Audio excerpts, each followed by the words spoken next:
The stars looked different from the bridge of the UNS Adamantine Fury. Admiral Keiko Chen stood with her hands behind her back, watching the blue and green world of Terra 9 growing larger on the main screen. It was beautiful. Gardens covered most of the land. Rivers sparkled in the sunlight.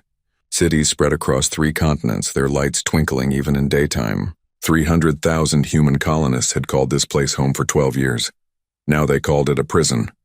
Admiral, we're receiving multiple signals from the Valorian occupation fleet, Lieutenant Marcus Webb said from his station.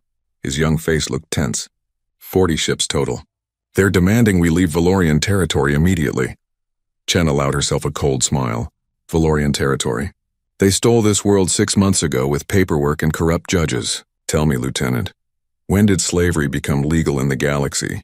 It's not slavery, ma'am, Webb replied quietly. According to the Galactic Council, it's debt servitude. The colonists signed contracts they couldn't understand, took loans they couldn't repay, and now they work to pay their debts. For 300 years, Chen said, with interest rates that double every decade. Their children are born into debt. Their grandchildren will die in debt. That's slavery with extra steps, Lieutenant. The bridge crew remained silent. They all knew why they were here. They all knew what was coming. Some of them looked excited. Others looked sick. All of them looked determined. Open a channel to the Valorian fleet, Chen ordered. All frequencies. I want every ship, every station, every colony in this system to hear this. Channel open, Admiral. Chen stepped forward, her gray uniform crisp and perfect. Her dark eyes held no warmth, no mercy. She was 53 years old, and she had spent the last 15 years preparing for this moment. This is Admiral Keiko Chen of the United Nations Starship Adamantine Fury. To all Valorian forces in the Terra 9 system, you have 6 hours to evacuate every human colonist from the surface of Terra 9. Every man, every woman, every child. You will load them onto transports and deliver them to our ship. You will not harm them. You will not delay. You have 6 hours. The response came almost immediately. A Valorian appeared on the screen, his blue skin marked with golden patterns that indicated high rank. His 4 eyes narrowed with amusement. I am Fleet Commander Zolth. You command 1 ship. We command 40. You are either insane or suicidal. Leave now and we will forget this insult. You misunderstand, Chen said calmly. This is not a negotiation. This is not a threat. This is a notification. In 6 hours, if there are any humans remaining on Terra 9, we will demonstrate why humanity does not negotiate with slavers. You have 6 hours. She made a cutting gesture and Webb closed the channel. They're laughing at us, Admiral, Webb reported. Multiple ships are broadcasting mockery. They're calling us monkeys, primitives. One captain is taking bets on how quickly they'll destroy us. Let them laugh, Chen said. She turned to her weapons officer, Commander Sarah Okonkwo. Status on the planet killer array? Okonkwo's dark fingers danced across her console. All systems green, Admiral. Fusion bombs ready. Atmospheric ionizers charged. Mantle penetrators loaded. We can begin the sequence on your command. Good. Chen sat in her command chair. Now we wait. The 6 hours crawled by like years. The Valorian fleet maintained their positions around Terra 9, confident in their superiority. 40 ships against 1. The mathematics seemed simple. Some of the Valorian captains even broke formation, moving closer to the Adamantine Fury, scanning her with active sensors, analyzing her weapons, her shields, her engines. What they didn't understand was that the Adamantine Fury wasn't built to fight other ships. She was built to kill worlds. On the surface of Terra 9, the human colonists didn't know what was happening. The Valorians had cut all communications with Earth 14 months ago. The colonists worked in the fields and factories hoping that someone, somewhere, remembered them. They prayed that Earth hadn't forgotten them. Earth had not forgotten. 5 minutes, Admiral, Webb announced. Chen stood. Have the Valorians moved any of the colonists? No, ma'am. They haven't even responded to our deadline. Then they've made their choice. Chen took a deep breath. This was the moment that would define humanity's future. This was the moment that would answer a question the galaxy didn't know it was asking. What happens when you push humans too far? Open a final channel, Chen ordered. All frequencies again. Channel open. This is Admiral Chen. This is your final warning. Evacuate the humans now or face the consequences. We are not bluffing. We are not weak. We are humanity. And we remember every insult, every crime, every injustice. You have enslaved our children. You have burned our homes. You have laughed at our pleas for justice. Today, you learn that when humans stop pleading, they start destroying. You have 2 minutes. Fleet Commander Zolth appeared on screen again. This time his amusement had turned to anger. You dare threaten the Valorian hegemony? You pathetic apes! We have conquered 47 star systems. We have crushed species far stronger than you. One of our corvettes could destroy your pathetic ship. Chen closed the channel. I'm tired of speeches. Commander Okonkwo, you may begin. Yes, Admiral. Okonkwo's voice was steady, professional. Initiating planet killer sequence. Launching mantle penetrators. From the belly of the adamantine fury, 12 missiles streaked toward Terra 9. They were not normal missiles. They carried no conventional warheads. Each one held a modified fusion bomb designed to burrow deep into a planet's crust before detonating. The Valorian fleet barely noticed them. Missiles were normal weapons. Their point defense systems could handle missiles, but these missiles weren't targeting the fleet. They dove straight into Terra 9's atmosphere, ignoring the Valorian ships entirely. Anti-missile fire lanced out, destroying 3 of them. The remaining 9 penetrated the atmosphere, scattered across the planet's surface, and began drilling. What are they doing? Zolth demanded over an open channel. Those missiles are targeting the planet, not us. Are you trying to attack your own people, you fools? Chen didn't answer. She simply watched as the 9 penetrators completed their work and detonated simultaneously. Terra 9 shuddered. Deep beneath the surface, 9 fusion explosions created massive pockets of superheated rock and magma. The planet's mantle, stable for millions of years, suddenly became unstable. Pressure built. Cracks spread. And then Terra 9 began to tear itself apart. Volcanoes erupted across 3 continents. Earthquakes measuring 9.5 and higher shattered cities. Lava flowed through streets where children had played just hours before. The atmosphere filled with ash and poisonous gases. The beautiful blue sky turned black. My God, Webb whispered.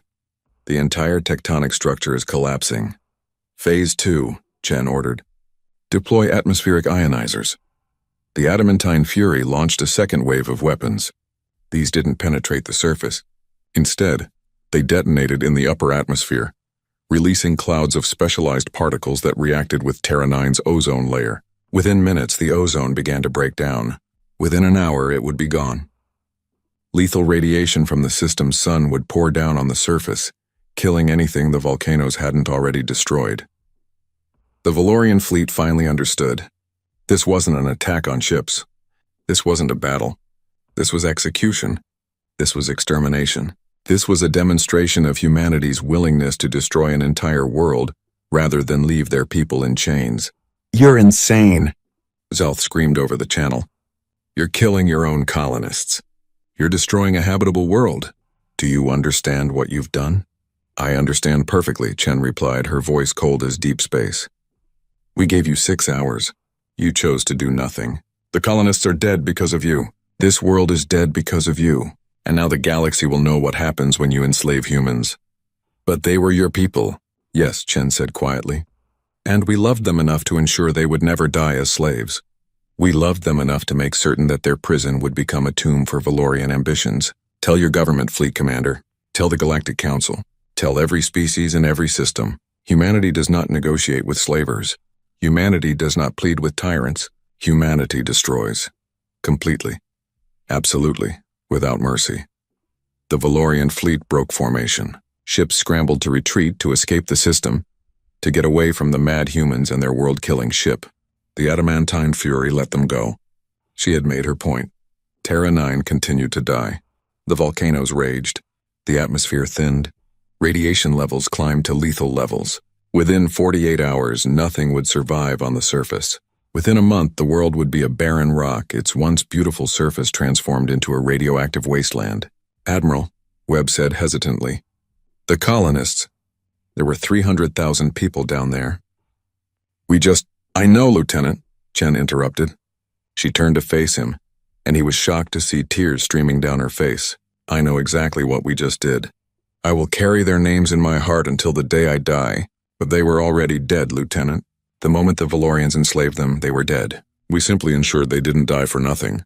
She turned back to the screen, watching Terra 9's death throes. Send a message to Earth Command. Mission complete. Terra 9 is no longer habitable.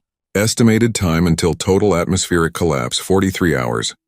No survivors. Request permission to proceed to the next target. Next target, ma'am? The Valorians hold 17 worlds with human populations, Chen said. We're going to visit every single one, and we're going to give them the same choice. Release the humans or lose the planet. The Galactic Council wanted to play legal games? Fine, we'll show them a new kind of law. The law of consequences. The bridge crew sat in stunned silence. Some of them had thought this was just a rescue mission. Some had believed they would somehow save the colonists. Now they understood the truth. This wasn't a rescue mission. This was a crusade. A crusade that would paint the stars with ash and radiation. Admiral, Okonkwo said quietly, I'm receiving data from long-range sensors. There are 5 more ships emerging from FTL at the edge of the system. Chen smiled. It was not a kind smile. Let me guess. Yuan's relentless sorrow, Yuan's vindication, Yuan's last resort, Yuan's orphan's fury, and Yuan's cold equations? Yes, ma'am. How did you know? Because Earth didn't build one world killer, Commander. We built a fleet. And now the Valorian hegemony is going to learn that humanity is very good at holding grudges. The 5 ships took up positions around the adamantine fury. 6 human dreadnoughts, each one carrying enough firepower to sterilize a planet. 6 ships that represented humanity's answer to a galaxy that valued law over justice, procedure over compassion, and profit over life. The Galactic Council would call them war criminals. The Valorian hegemony would call them monsters. History would debate whether they were heroes or villains. But the humans they saved would call them family. And the worlds they destroyed would serve as eternal monuments to a simple truth. Never enslave humanity's children. Because humanity will burn entire star systems to ash before they let their people die in chains. Terra 9 was just the beginning. 15 years earlier, Earth was celebrating. The starship Pathfinder had just sent back confirmation that New Providence was perfect. Blue oceans, green continents, breathable atmosphere, no hostile life forms. 20 light years from Earth, humanity had found its first new home among the stars. Director Sarah Volkov stood in the United Nations Assembly Hall, watching the celebrations on the screens. People danced in the streets of New York, London, Mumbai, Sao Paulo. The news played on repeat. Humanity was no longer confined to one world. The future was bright. The future was hopeful. Sarah did not smile. She was 40 years old, a career diplomat who had spent her life studying history. And history taught a very clear lesson. When the weak meet the strong, the weak suffer. Earth had just announced to the galaxy that humans were weak, scattered, and eager to expand. Every predator within 100 light years would have heard that announcement. Director Volkov, her assistant, a young man named David Park, approached with a data pad. The first colony ship is ready to launch. 5,000 colonists, all volunteers. They'll arrive at New Providence in 3 years. Have we heard from any other species? Sarah asked. Any official contact? Not yet, ma'am. But our radio telescopes have detected increased traffic in nearby systems. Someone is definitely paying attention to us. Sarah nodded. Double the defense budget. I want weapons platforms around Earth, the Moon, and Mars. I want every colony ship equipped with enough firepower to defend itself. David frowned. Ma'am, that seems aggressive. We're trying to join the galactic community as peaceful explorers. David, do you know what happens to peaceful explorers when they meet armed conquerors? No, ma'am. They get conquered. Trust me on this. But the UN Security Council overruled her. The colony ships launched with minimal weapons. The defense platforms were scaled back to save money. Humanity was eager to prove it was peaceful, civilized, and ready to be part of something bigger than itself. 3 years later, the first colony ship arrived at New Providence. 5,000 humans stepped onto alien soil and began building their new home. They planted crops. They constructed cities. They had children. New Providence thrived. Then the Valorians arrived. The ships came without warning, dropping out of FTL space in a flash of purple light. 12 vessels, each one 3 times larger than anything humans had built. They were beautiful ships, all smooth curves and glowing panels. They looked like art, not weapons. The Valorians themselves were equally impressive. Tall, elegant beings with blue skin and 4 golden eyes. They wore clothes that seemed to shift colors in the light. They spoke through translator devices that made their voices sound musical, pleasant. Greetings, humans of New Providence, the lead Valorian said. His name was Merchant Prince Kavalith, and his smile showed teeth that were just a bit too sharp. "We are the Valorian hegemony, and we come in peace and friendship. We wish to establish trade relations with your colony." Governor James Chen, the elected leader of New Providence, was thrilled. Finally contact with an advanced alien species. Finally a chance to learn, to trade, to grow. He welcomed the Valorians with open arms. The Valorians offered technology. Better farming equipment that could triple crop yields. Medical devices that could cure diseases humans had struggled with for centuries. Construction machinery that could build in days what took humans months. All they asked in return was simple: sign the trade agreements. Accept some loans to get started. Everything was very reasonable, very legal, very friendly. Governor Chen signed the papers. He didn't have a lawyer who understood galactic trade law. He didn't have economists who could analyze the interest rates. He just had 5,000 colonists who wanted better lives and aliens who were offering help. The trap closed slowly. The first year was wonderful. The new technology worked perfectly. Crops grew. Diseases were cured. Buildings rose from the ground. New Providence seemed to be entering a golden age. The second year, the bills came due. The interest rates, buried in pages of legal text, were astronomical. The loans that seemed small suddenly became massive. Governor Chen tried to negotiate, but the Valorian merchant prince simply smiled and pointed to the contracts. Everything was legal. Everything was signed. Everything was binding. The third year, when New Providence couldn't pay, the Valorians offered a solution. The colonists could work off their debt. Simple labor, nothing too demanding. They would work in Valorian facilities, mining rare minerals, processing exotic materials, building components for Valorian ships. The hours were long, but the pay would go toward the debt. It seemed reasonable. It seemed fair. It was slavery with a corporate logo. By the fourth year, children born on New Providence were automatically added to the debt ledger. The Valorian contracts included clauses about generational responsibility and family obligations. A child born to parents in debt was born into debt themselves. The Valorians called it maintaining family accountability. Humans called it inherited slavery. Governor Chen sent desperate messages to Earth. He sent detailed reports about the contracts, the debt, the conditions. He begged for help, for lawyers, for diplomats, for anyone who could break them free from the Valorian trap. Earth sent protests to the Galactic Council. Sarah Volkov, now director of the UN's Interstellar Affairs Department, stood before representatives of 200 species and demanded justice. She presented evidence of predatory lending, contract fraud, and de facto slavery. The Galactic Council listened politely. They reviewed the contracts. They consulted their legal databases. And then they ruled that everything the Valorians had done was completely legal under galactic trade law. The contracts were valid. The debt was real. New Providence belonged to the Valorian hegemony. But it's slavery, Sarah shouted. They've enslaved 5,000 human beings. It is debt servitude, the council arbiter replied calmly. The arbiter was a floating jellyfish-like creature who spoke through bioluminescent flashes translated into speech. There is a significant legal distinction. The humans entered the contracts voluntarily. They may leave at any time by paying their debts. They can never pay their debts. The interest rates make it impossible. That is an economic matter, not a legal one. The Valorian hegemony has broken no laws. This matter is closed. Sarah returned to Earth in fury. She reported to the UN Security Council, expecting them to prepare for war, to send ships, to do something. Instead, they debated. They formed committees. They discussed diplomatic approaches. They were afraid of starting a war with a species that had 47 star systems.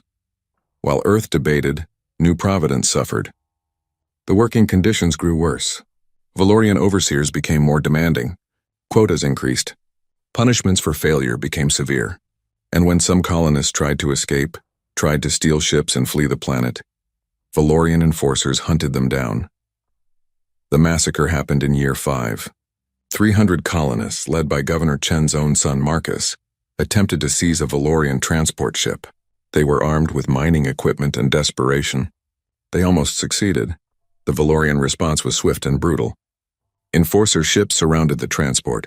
When the humans refused to surrender, the Valorians opened fire. Not on the ship, that was valuable property. They fired on the colony itself. 50,000 colonists died in 3 hours. Orbital bombardment turned entire city blocks into craters. Hospitals, schools, residential areas, the Valorians made no distinction. The message was clear. Resistance would be punished with extermination. The Galactic Council convened another emergency session. Sarah stood before them again, this time with video footage of the massacre. She showed them dead children. She showed them hospitals burning. She showed them the true face of Valorian legal practices. This is an internal security matter, the Council Arbiter ruled. The Valorian hegemony was protecting its assets from theft and violence. While the loss of life is regrettable, the Valorians acted within their rights under galactic law. This matter is closed. Sarah Volkov walked out of the council chamber that day and never returned. She went back to Earth with a new understanding of how the galaxy really worked. Laws didn't matter. Justice didn't matter. All that mattered was power and fear. She requested a meeting with the UN Security Council in a secure location. When they gathered, she brought with her a team of Earth's best military engineers, physicists, and strategists. "Gentlemen and ladies," Sarah began, "I have spent 5 years trying to save New Providence through diplomacy. I have failed. The Galactic Council will not help us. They believe in laws, not justice. They believe in procedure, not compassion. They believe in maintaining order, not protecting the weak. So what do you propose?" the Secretary General asked. Sarah activated a holographic display. It showed a ship design unlike anything Earth had built before. "This is the Adamantine Fury, a dreadnought-class warship. It will carry no soldiers. It will have no troop transports. It will have exactly one purpose: to destroy planets." The room exploded in argument. "You want us to build a weapon of planetary destruction?" "Yes," Sarah said calmly. "Because that's the only language the galaxy understands. Not laws, not pleas, not diplomatic protests, fear. The Valorians don't fear our lawyers. They don't fear our politicians. They need to fear our weapons. But we're talking about destroying inhabited worlds." "Yes," Sarah agreed. "And I will carry that weight for the rest of my life. But I ask you this, would you rather we sit here safe on Earth while our people die in slavery? Would you rather we keep filing legal complaints while the Valorians laugh at us? Or would you rather we become strong enough that no one dares to touch us again?" The debate lasted for 3 weeks. Some council members called Sarah a monster. Others called her a realist. In the end, they voted. The measure passed by a single vote. Earth began construction on 6 dreadnought-class warships. Each one was equipped with weapons designed by the best minds humanity could produce. Weapons that could trigger tectonic collapse. Weapons that could strip away atmospheres. Weapons that could turn garden worlds into radioactive wastelands. The ships were built in secret, in hidden shipyards on the dark side of the moon and in the asteroid belt. The Galactic Council didn't notice. They thought humans were still trying to play by the rules. The construction took 10 years. 10 long years while New Providence suffered. The colonists who survived the massacre were worked harder, punished more severely. Many of them lost hope that Earth would ever come for them. But Earth hadn't forgotten. Sarah Volkov hadn't forgotten. And when the last of the 6 dreadnoughts was completed, Sarah personally selected the crews. She looked for officers who had lost family members on New Providence. She looked for soldiers who understood that sometimes justice requires terrible prices. She found Admiral Keiko Chen, whose daughter had died in the massacre. She found Commander Sarah Okonkwo, whose brother was still enslaved on New Providence. She found Lieutenant Marcus Webb, whose entire family had volunteered for the original colony mission. "I'm offering you a choice," Sarah told each of them. "You can serve on a normal Earth vessel, defending our home system, following all the rules and laws that the galaxy pretends matter. Or you can serve on the Adamantine Fury and help me teach the galaxy what happens when you hurt humans." Every single one of them chose the Fury. On the day the 6 dreadnoughts launched from Earth, Sarah stood in her office and watched them disappear into the stars. She was now 55 years old, her hair had gone gray, and she had spent 15 years planning this moment. "God forgive me," she whispered to the empty room, "because I will never forgive myself." But forgiveness didn't matter. Justice didn't matter. The law didn't matter. All that mattered was making certain that humanity's children would never die in chains again. And if that required burning worlds to ash, then humanity would become very good at starting fires. The Adamantine Fury and her sister ships jumped to FTL speed, heading toward Terra 9. Heading toward the first demonstration of humanity's new doctrine. The doctrine that said, We will not plead, we will not beg, we will not hope for mercy from others. We will be strong. We will be feared. We will be the monsters that protect our own. History would call it the doctrine of ashes, and it would change the galaxy forever. Terra 9 died slowly, and the galaxy watched every moment.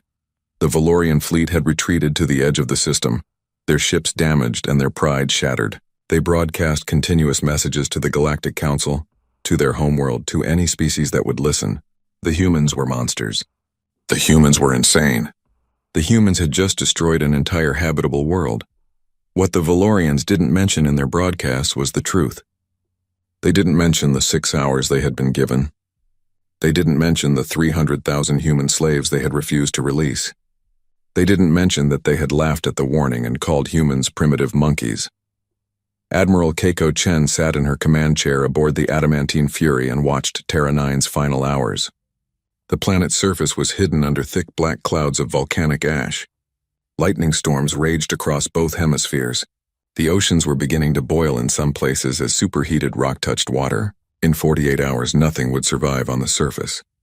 "Admiral," Lieutenant Webb said quietly, "I'm receiving a priority message from Earth Command. Director Volkov wants to speak with you." Chen nodded. "Put her through. Private channel." The screen in front of Chen flickered, and Sarah Volkov's face appeared. She looked older than Chen remembered. More tired, but her eyes were still sharp, still determined. "Keiko," Sarah said, "I've been watching the reports. You actually did it. You built the ship, Director. I just pulled the trigger. How do you feel?" Chen was quiet for a moment. "I feel like a mass murderer. I feel like a monster. I feel like the worst human being who ever lived." She paused. "But I'd do it again. Those colonists were our people. They died as free humans, not as Valorian property." "The Galactic Council has called an emergency session," Sarah said. "They're going to demand we answer for what they're calling crimes against existence itself. They want you arrested and tried for genocide. And what does Earth Command say?" Sarah smiled. It was a tired smile, but genuine. "Earth Command says that the Galactic Council can go to hell. We're done playing by their rules. We tried their laws, their procedures, their justice system. It protected our enemies and abandoned our people. If they want to arrest you, they can try. But they'll have to come through 5 more dreadnoughts to do it." Chen felt a weight lift from her chest. "Thank you, Director." "Don't thank me yet. This is just the beginning. The Valorian hegemony has declared total war on humanity.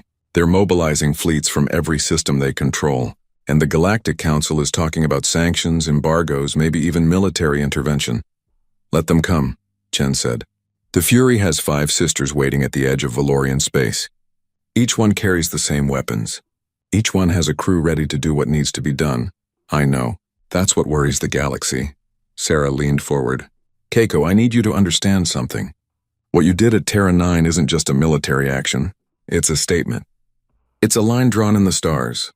Every species in the galaxy is talking about it right now. Some are horrified. Some are terrified. And some are very, very interested." "Interested in what?" "In hiring humans to do the same thing to their enemies." Chen felt sick. "We're not mercenaries, Director. We didn't do this for money. I know that. But the galaxy doesn't. All they see is a species willing to do what everyone else is afraid to do. Willing to cross lines that others won't cross. Willing to destroy worlds to prove a point." Sarah sighed. "We've become the galaxy's nightmare, Keiko. And nightmares have power." The conversation ended, and Chen sat alone with her thoughts. Outside, Terra 9 continued its death spiral. Inside, Chen wondered if they had done the right thing. 300,000 people dead. An entire world rendered uninhabitable. And for what? To send a message? To prove that humans couldn't be pushed around? "Admiral," Commander Okonkwo interrupted her thoughts. "We're receiving incoming transmissions. Multiple sources. You need to see this." Chen straightened in her chair. "Put them through." The first message was from the Galactic Council. The Arbiter's bioluminescent flashes translated into stern words. "The United Nations of Earth is hereby summoned to answer for the unprovoked destruction of Terra 9, a Class M habitable world under the protection of galactic law. Admiral Keiko Chen is to surrender herself for trial on charges of genocide, planetary destruction, and crimes against sentient life. Failure to comply will result in immediate sanctions and possible military action against Earth." Chen deleted the message without responding. The second message was from the Valorian High Council. It was not a trial summons. It was a declaration of war. The Valorian hegemony will not tolerate attacks on our territory or our property. We are mobilizing our full military might to destroy the human threat. Every human world will be reduced to ash. Every human ship will be destroyed. We will teach these primitive apes what it means to challenge a true galactic power. Chen smiled coldly.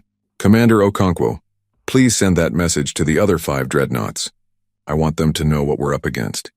Yes, Admiral. The third message was unexpected. It came from a species Chen had never heard of, the Kelith. They were a small species, only 3 colony worlds, located on the edge of Valorian space. The message was simple and desperate. To the humans who destroyed Terra 9, we watched what you did. We watched you keep your word. You gave them 6 hours. They didn't listen. You destroyed the world, but not your people. We understand. We are also enslaved by the Valorians. They came to our worlds with contracts and smiles. Now we work until we die. Our children are born in debt, please. If you are truly fighting against the Valorians, we can help. We know their ship movements, their defense networks, their secret facilities. We will help you if you promise to free us. Chen read the message 3 times. Then she forwarded it to Sarah Volkov on Earth. Within an hour, 2 more messages arrived. One from the Plenari, another minor species under Valorian control. One from the Zexith, who had lost 3 colony worlds to Valorian legal acquisition. Both messages said the same thing. Help us, and we will help you. It's starting, Chen said to herself. The galaxy is taking sides.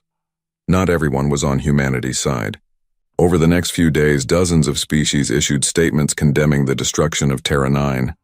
They called it barbaric, unnecessary, excessive. They called humans monsters who couldn't be trusted with advanced weapons. They called for Earth to be isolated, quarantined, perhaps even destroyed before humans could spread their violence to other systems. But just as many species stayed silent. And in that silence was fear. Fear that they might be next. Fear that if they spoke too loudly against humanity, they might wake up one morning to find a human dreadnought in orbit, counting down 6 hours. The Valorian hegemony moved quickly. Within a week, they had assembled a fleet of over 200 ships. Warships, carriers, destroyers. Every vessel they could spare from garrison duty. They announced their target, Earth itself.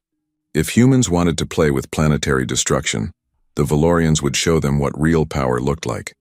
But the Valorians made a critical mistake. They assumed that humans, being primitive and emotional, had sent their only weapons to Terra 9. They assumed Earth was defenseless. They assumed wrong. When the Valorian fleet arrived at the edge of the solar system, they found it bristling with defenses. Weapons platforms surrounded Earth, Mars, and the Moon. Automated gun stations guarded every major asteroid.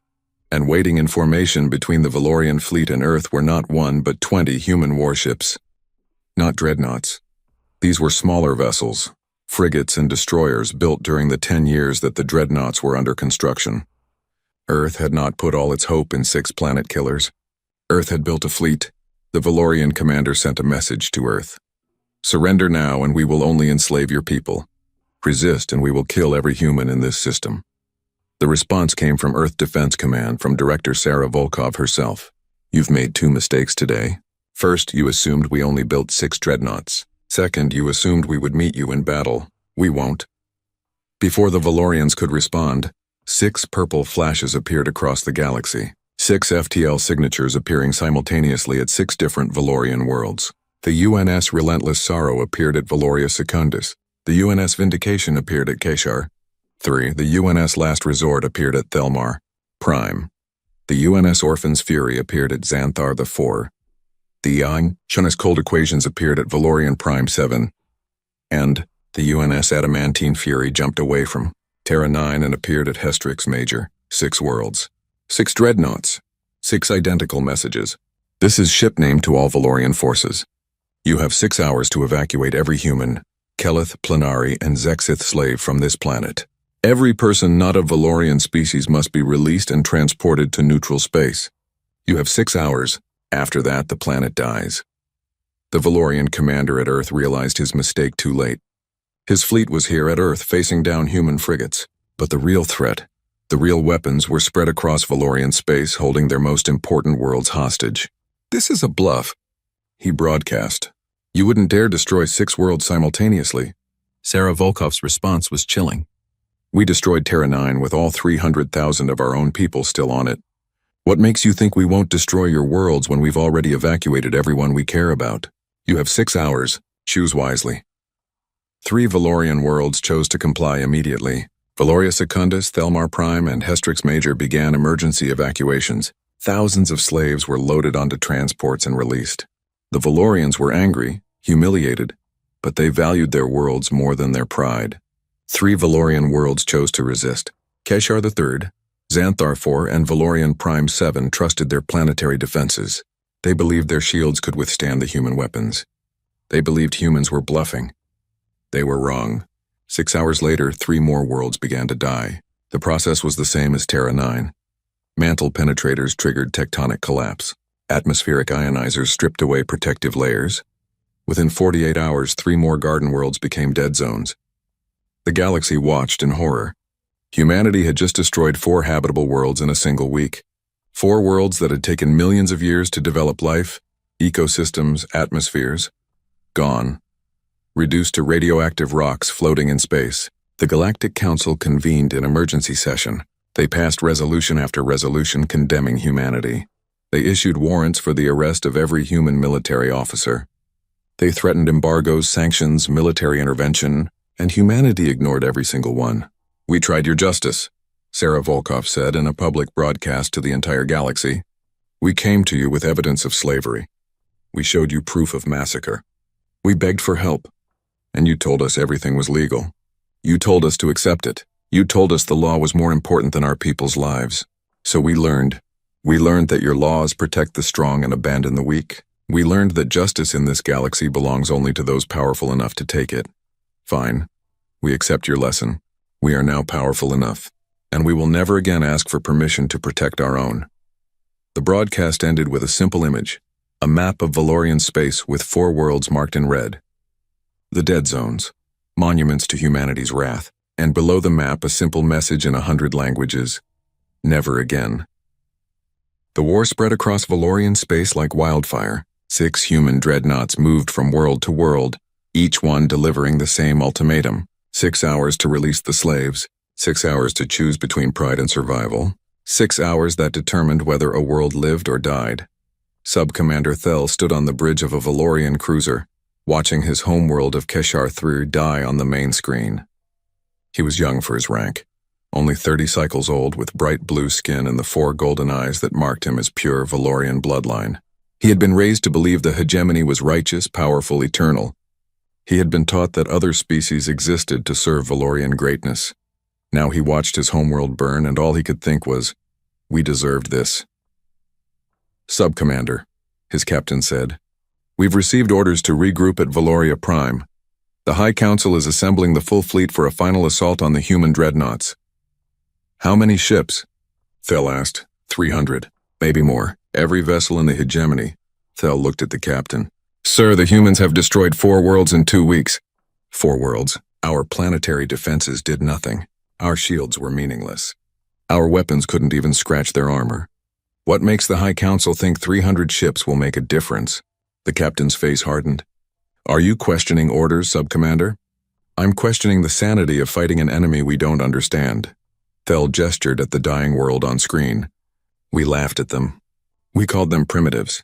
We enslaved their people and thought they would do nothing. We were wrong. What if we're wrong about everything else?"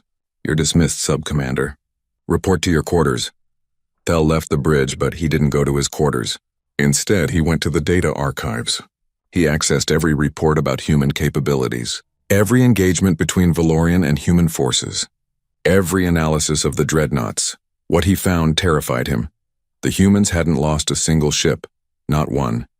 The Valorian fleet had thrown everything at them: missiles, energy weapons, kinetic strikes, even suicide runs. Nothing worked. The human shields were impenetrable. Their armor was impossibly strong, and their weapons were designed for one purpose only: killing planets. But what terrified Thel more than the weapons was the pattern. Humans didn't destroy worlds randomly. They gave warnings.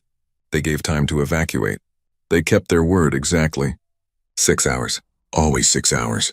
If the Valorians complied, the humans left peacefully. If the Valorians resisted, the planet died.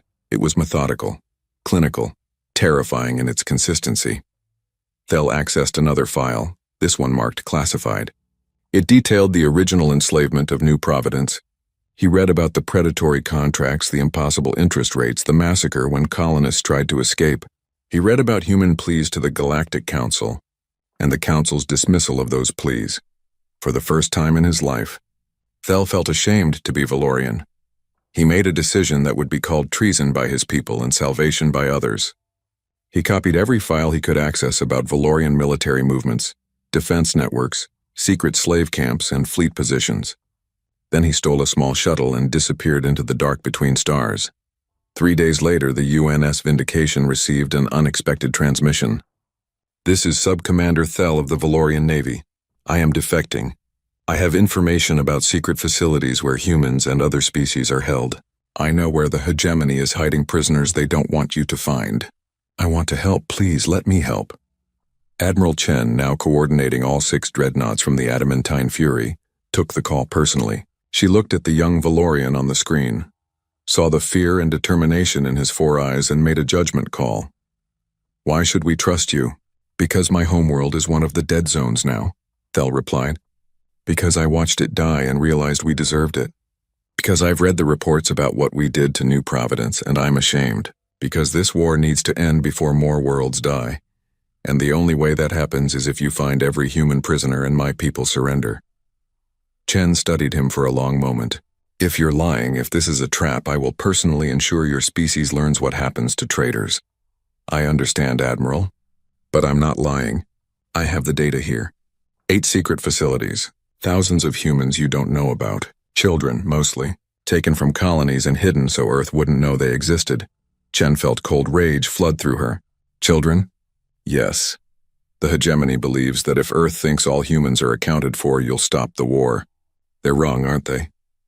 "Show me the locations." Thel transmitted the data.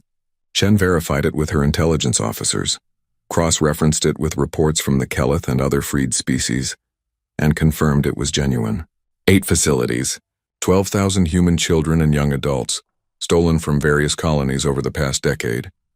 "Director Volkov needs to see this," Chen said. She forwarded the data to Earth along with a simple message. "We're not even close to done." The revelation hit Earth like a nuclear bomb. 12,000 children that no one knew were missing. 12,000 kids who had been told their parents abandoned them, who had been raised as Valorian property, who didn't even know Earth was looking for them. The UN General Assembly met in emergency session. The debate was short and brutal. "How do we respond to this?" someone asked. Sarah Volkov stood at the podium, her face carved from stone. "We continue. We find every human child. We burn every facility that held them, and we make certain the Valorians understand that taking our children was the worst mistake they ever made. But we've already destroyed 4 worlds. The galaxy thinks we're monsters." "Then let them think that," Sarah said coldly. "I'd rather be a living monster than a civilized corpse." "The vote is simple. Do we continue the war until every human is free, or do we stop now and let those 12,000 children rot in slavery?" The vote was nearly unanimous. Earth would continue. The 6 dreadnoughts changed tactics. Instead of targeting major Valorian worlds, they began hunting the secret facilities. The first facility was on a moon orbiting an uninhabited gas giant. It held 2,000 human children ages 5 to 17. They had been trained as servants, technicians, and worse. The UNS Last Resort arrived without warning. The facility's defenders tried to use the children as hostages, threatening to kill them if the humans attacked. Commander Lisa Park, captain of the Last Resort, responded by destroying the facility's power generators, life support systems, and communication arrays. Then she landed ground troops. The Valorian Guard surrendered when they realized the humans weren't asking for negotiations. They were there to take their children back, and they would kill anyone who stood in the way. The children didn't understand at first. Many of them had never seen another human. They spoke Valorian better than English. They had been taught that Earth had abandoned them, that humans were weak and worthless. Commander Park knelt in front of a small girl, maybe 7 years old, with dark skin and frightened eyes. What's your name, sweetheart? Designation 4721, the girl replied in perfect Valorian. Park felt tears on her face. No, baby, your name. Your real name. Do you remember? The girl shook her head. That's okay. We'll help you remember, but I need you to understand something. You're not property. You're not a number. You're human, and humans don't leave their children behind. We're taking you home. Home, Earth. The world where your parents came from. The world that's been looking for you since the day you disappeared. The girl looked confused, then started crying. Park held her and promised her that everything would be okay. It was a lie. Everything would not be okay. These children were traumatized, broken, lost. It would take years to heal them if they could be healed at all. But they would be free.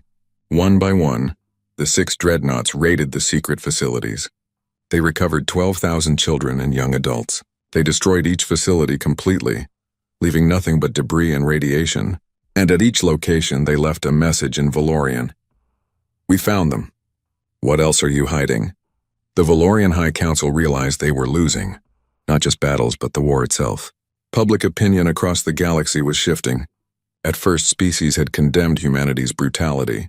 But as news spread about the hidden children, about the secret slave camps, about the true extent of Valorian cruelty, opinions changed. Maybe the humans were monsters. But maybe monsters were necessary when fighting devils. 3 minor species, the Kelith, the Plenari, and the Zexith, formally allied with Earth. They provided intelligence, supply bases, and most importantly, legitimacy. Humanity wasn't fighting a war of conquest. They were fighting a war of liberation. Other species were joining them. The Galactic Council tried to broker peace. They sent envoys to Earth offering to mediate. Sarah Volkov met with them in person. The Valorian hegemony is willing to negotiate, the chief envoy said. They will release all remaining human prisoners. They will pay reparations. They will acknowledge wrongdoing. In exchange, humanity must cease all hostile actions and accept adjudication of war crimes by this council. War crimes, Sarah repeated. You want to try us for war crimes? You have destroyed 4 inhabited worlds, Director Volkov. Billions of beings have lost their homeworlds. This cannot be ignored. Sarah leaned forward. Let me tell you about war crimes. War crimes are enslaving children. War crimes are massacring civilians who ask for freedom. War crimes are hiding thousands of kidnapped kids in secret facilities. War crimes are using legal systems to protect monsters. We didn't start this war. We ended a crime that your council allowed to continue for decades. If you want to try someone for war crimes, start with the Valorians. Start with yourselves for enabling them. We cannot condone the destruction of habitable worlds. And we cannot condone the enslavement of our species. So here's our counteroffer. The Valorian hegemony surrenders unconditionally. They release every slave of every species. Their government submits to war crimes tribunals. Real ones, not your rubber-stamp council sessions. Their military is disbanded, and they pay reparations to every species they've harmed. Accept those terms or we continue until there are no Valorian worlds left. You're demanding the complete destruction of a galactic power. No, Sarah said. We're demanding justice. Something your council has proven incapable of providing. The Valorians can survive this war. They'll lose their empire, their military, their pride. But they'll survive. That's more mercy than they showed New Providence. The envoys left without an agreement. The war continued. The Valorian High Council, desperate and furious, made their final gamble. They would build a superweapon. A weapon powerful enough to destroy Earth itself. If they couldn't win the war, they would at least take humanity down with them. Sub-Commander Thel, now working with human intelligence, intercepted the plans. He brought them to Admiral Chen with trembling hands. They're building it at Valoria Prime, he said. The homeworld. It's nearly complete. Maybe another month before it's operational. Chen looked at the plans. The weapon was massive, powered by exotic matter and quantum manipulation. It could create a cascade reaction that would tear Earth apart from the inside, turning it into an asteroid field. Billions dead in seconds. Can we stop it? Only one way, Thel said. You have to take the fleet to Valoria Prime. All 6 dreadnoughts. And you have to be willing to destroy the Valorian homeworld. Chen sat back in her chair. Valoria Prime. 12 billion Valorians. The cultural heart of the hegemony. Destroying it would be the ultimate act of war. It would cement humanity's reputation as genocidal monsters, but letting the weapon complete would mean Earth's death. Send a message to the other dreadnoughts, Chen ordered. All ships converge on Valoria Prime. We end this war one way or another. The 6 human dreadnoughts jumped to FTL, heading toward their final target. Behind them, they left 17 dead worlds. Ahead of them lay a choice that would define humanity forever. Save Earth by destroying another species' homeworld, or risk everything on the hope that mercy would matter. Valoria Prime hung in space like a jewel. It was beautiful, even more stunning than Terra 9 had been. Crystal towers reached into the sky in cities that sprawled across 6 continents. Orbital rings circled the planet, carrying millions of Valorians between surface and space. The homeworld of the hegemony was not just a planet. It was a work of art.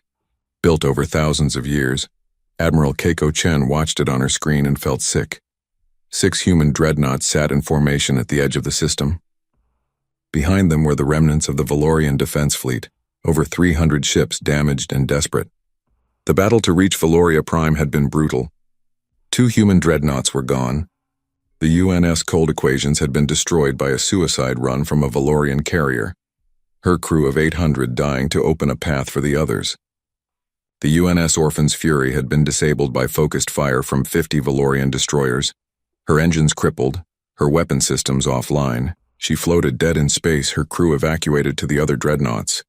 That left 4 human ships against 300 Valorian vessels and the most heavily defended planet in the hegemony. The mathematics seemed impossible. But Chen had learned that mathematics didn't matter when you were willing to pay any price. "Admiral," Commander Okonkwo said, "I'm detecting massive energy readings from the planet's surface. Multiple locations. I think it's the superweapon. How long until it's ready to fire?" "Unknown. Could be hours. Could be days." Chen nodded slowly. The Valorians were gambling everything on completing their weapon before the humans destroyed the planet. It was a race now. A race that would end with billions dead no matter who won. "Open a channel," Chen ordered. "All frequencies. I want every Valorian to hear this." The transmission went out across every communication device on Valoria Prime.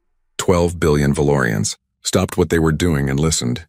"This is Admiral Keiko, Chen of the United Nations Starship Adamantine. Fury. For those who don't know, we are the humans you've been fighting. The primitives. The monkeys. The species you thought you could enslave without consequence." She paused. "You were wrong." On Valoria Prime, in homes and offices and public squares, Valorians listened with a mixture of fear and hatred. "We know about the superweapon you're building. We know it's designed to destroy Earth. We know you plan to kill billions of humans because you refuse to admit you were wrong to enslave us. So I'm here to make you an offer. One final offer." Chen took a deep breath. This was it. The moment that would define everything. The Valorian hegemony will surrender unconditionally. You will release every slave of every species in your territory. Your High Council will submit to war crimes tribunals. Your military will be disbanded.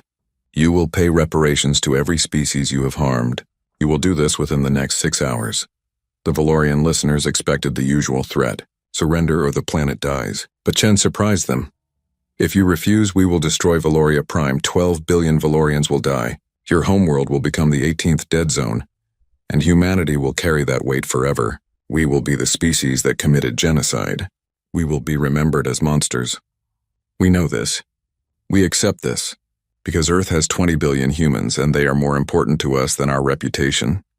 Chen leaned closer to the camera. "But I want you to understand something. We don't want to do this. We have destroyed 17 worlds, and every single one haunts us. We know the names of the planets. We've seen the images of what we've done. We carry the weight of billions of deaths. We are not proud of this. We are not celebrating. We are doing what we must to protect our own, and we hate ourselves for it." On Valoria Prime, some Valorians were surprised. The monsters were admitting they felt guilt. The butchers were claiming they didn't want to kill. "So here's my offer," Chen continued. "Surrender now and no one else dies. Your species survives. Your culture survives. Your people get to see their children grow up. You lose your empire, but you keep your lives. Or refuse, and we both lose. You lose your homeworld. We lose our humanity. And the galaxy learns that sometimes there are no good choices, only terrible ones." She ended the transmission. On the bridge of the Adamantine Fury, silence filled the space. The crew knew what was coming. If the Valorians refuse, they would have to follow through. They would have to kill 12 billion beings. 12 billion people who had families, dreams, hopes. 12 billion lives snuffed out because their government was too proud to surrender. How long do you think they'll take? Lieutenant Webb asked quietly. Not the full 6 hours, Chen replied. Either they'll refuse immediately or they'll surrender immediately. Pride or survival. There's no middle ground anymore. She was right. 20 minutes later, a transmission came from Valoria Prime. But it wasn't from the High Council. It was from a Valorian general named Kethix, commander of the Planetary Defense Forces. Admiral Chen, this is General Kethix. I am contacting you against the orders of the High Council. They have refused to surrender. They believe the planetary shields will hold long enough for the superweapon to complete. They are willing to let Valoria Prime die if it means Earth dies too. Chen felt her heart sink. Then you've sealed your fate, General. Wait, Kethix said urgently. I said the High Council refuses. I didn't say the military agrees. I didn't say the people agree. Admiral, most Valorians don't even know about the enslaved children. They don't know about the massacres. They've been told that humans are the aggressors, that you attacked us without cause. But your speech just now, it's spreading through every network. People are asking questions. They're demanding answers. What are you saying, General? I'm saying that maybe, for the first time in hegemony history, the people are ready to stand against the High Council. But we need time, and we need you to not fire. Please give us more than 6 hours. Give us a day. Let us try to stop this from the inside. Chen looked at her crew. They all knew the risk. Every hour they waited was an hour closer to the superweapon completing. If it finished, Earth died. But if they fired now, 12 billion Valorians died. 12 hours, Chen said finally. You have 12 hours to resolve this internally. After that, if we don't see surrender, we fire. No more extensions. No more chances. 12 hours. Thank you, Admiral. We won't waste them. The transmission ended. The crew of the Adamantine Fury settled in to wait. On Valoria Prime, something unprecedented began to happen. General Kethix broadcast Chen's speech on every public channel. Then he released classified documents about New Providence, about the massacre, about the hidden children, about the secret slave camps, about everything the High Council had done and hidden. The Valorian population erupted in fury. Not at the humans, at their own government. Riots broke out in the capital city. Millions of Valorians marched on the High Council chambers demanding surrender. The Council's security forces tried to stop them, but General Kethix ordered the military to stand down. Some units even joined the protesters. We didn't know, became the cry echoing through Valoria Prime streets. We didn't know what they did to the children. The High Council, seeing the rebellion spreading, tried to activate the superweapon early. They didn't care if it wasn't ready. They didn't care if it might fail. They just wanted to hurt humanity before they died. But General Kethix had anticipated this. His troops stormed the superweapon facilities, fighting their own people to stop the activation. The battle was brutal. Thousands of Valorians died fighting other Valorians, all while a human fleet waited overhead to destroy them all. 8 hours into the 12-hour deadline, General Kethix's forces seized control of the superweapon. They shut down the power systems, dismantled the control mechanisms, and made it permanently inoperable. Earth was safe. 9 hours into the deadline, the military arrested the High Council. Every member was taken into custody, charged with crimes against the Valorian people and crimes against other species. 10 hours into the deadline, General Kethix contacted Admiral Chen again. Admiral, the High Council is in custody. The superweapon is destroyed. I am taking temporary command of the Valorian government, with the support of the military and the civilian population. I am authorized to offer unconditional surrender on behalf of the Valorian people. Chen felt tears on her face. She hadn't realized how much she dreaded giving the order to fire. I accept your surrender, General. Transmit the terms of your capitulation. All slaves of all species will be immediately released. All Valorian military forces will stand down. The former High Council members will be turned over to a neutral tribunal for trial.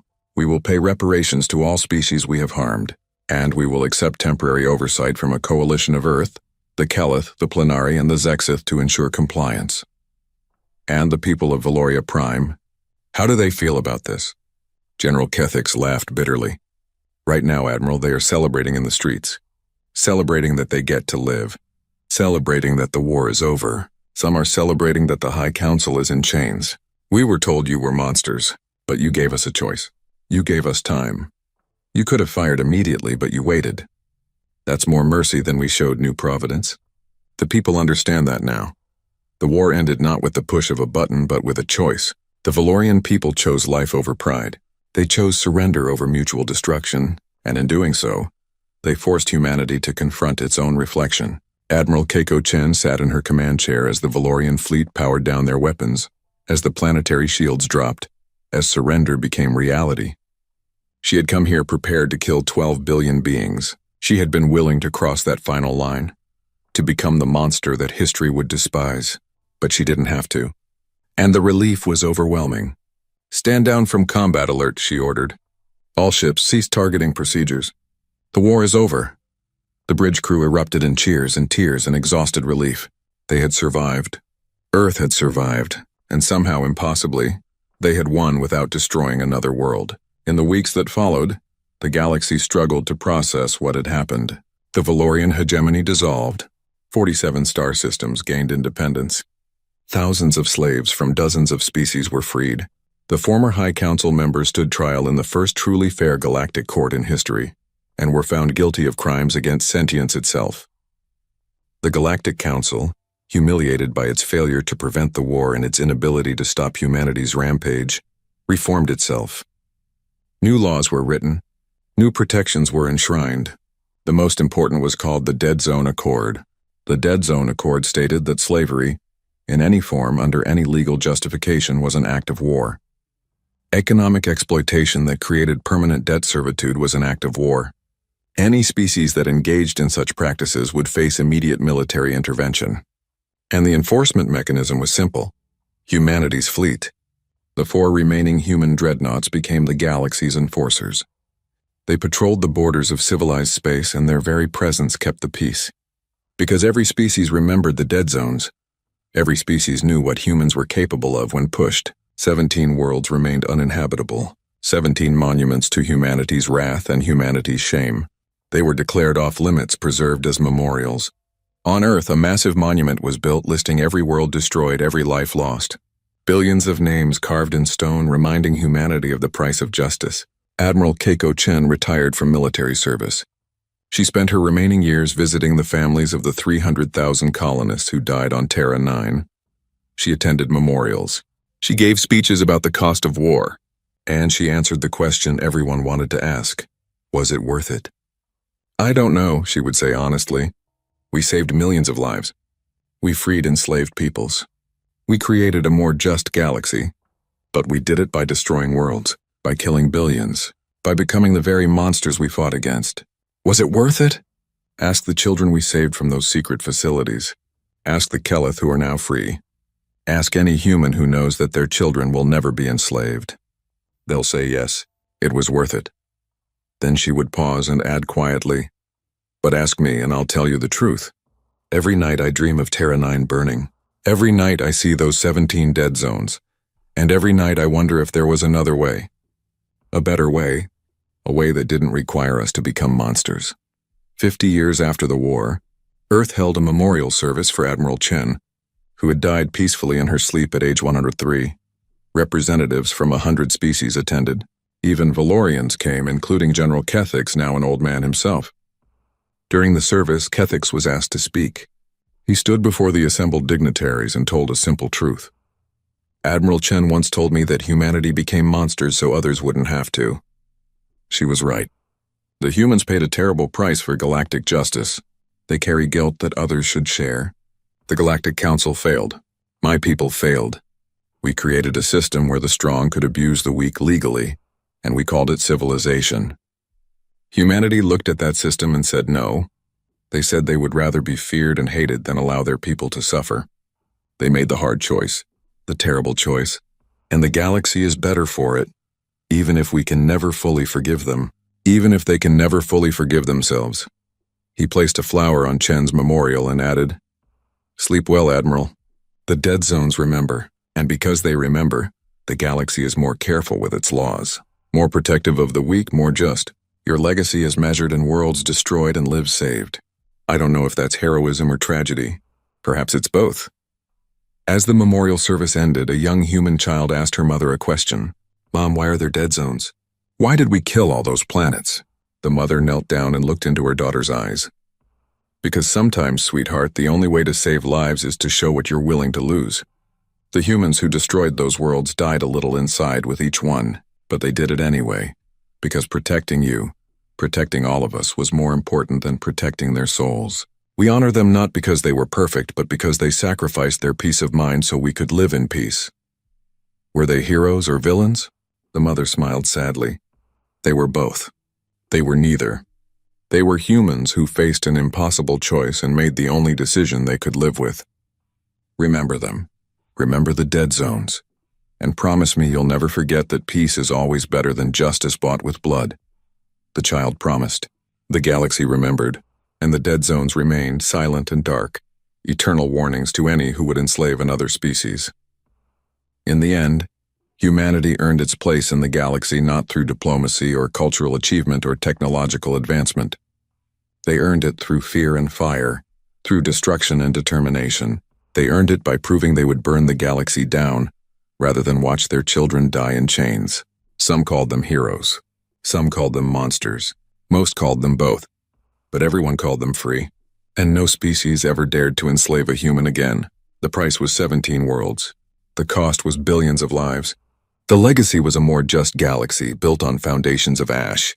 And every night, somewhere on Earth, someone looked up at the stars and whispered the names of the dead. Zones remembering, grieving, grateful: Terra 9, Kishar 3, Xanthark 4, Valorian Prime 7, Hestrix, Major Thelmar Secundus, and 11 more. Never forgotten, never forgiven, never again.